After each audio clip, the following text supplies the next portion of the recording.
যারা জেনা করেছেন, আল্লাহ তাআলার অবাধ্য হয়ে হারামে লিপ্ত হয়েছেন, তারা যদি বিবাহ বন্ধনে আবদ্ধ হয়ে যান এবং হারাম থেকে সরে আসেন, আলহামদুলিল্লাহ, ভালো কথা যে তারা হারাম থেকে হালালে পথে আসছেন।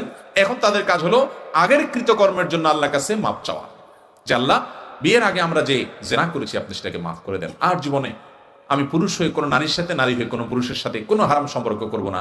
ফেসবুকে, মেসেঞ্জারে কোনোভাবে কোনো প্রকার আমি হারাম রিলেশন এবং যোগাযোগ রাখবো না। আল্লাহর কাছে মাপ চাইবে আগের কর্মের জন্য।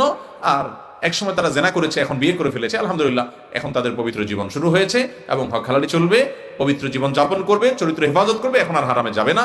আগেরটার জন্য যদি মাপ চাবে যথেষ্ট, এটাতে কোনো অসুবিধা নেই। হলো কবর স্থানের উপরে বাড়ি বানানো যাবে কিনা? না ভাই, কবরস্থানের উপরে বাড়ি নির্মাণ করা যাবে না। সহিহ মুসলিমের হাদিসে বর্ণিত হয়েছে, নবী করিম সাল্লাল্লাহু আলাইহি ওয়াসাল্লাম নিষেধ করেছেন কবরের উপরে জাঁকজমকপূর্ণ কোনো কিছু করতে এবং কবর উপরে বসতে, ওয়া আইয়ুবনা আলাইহি, এবং কবরের উপরে কোনো স্থাপনা নির্মাণ করতে নবী সাল্লাল্লাহু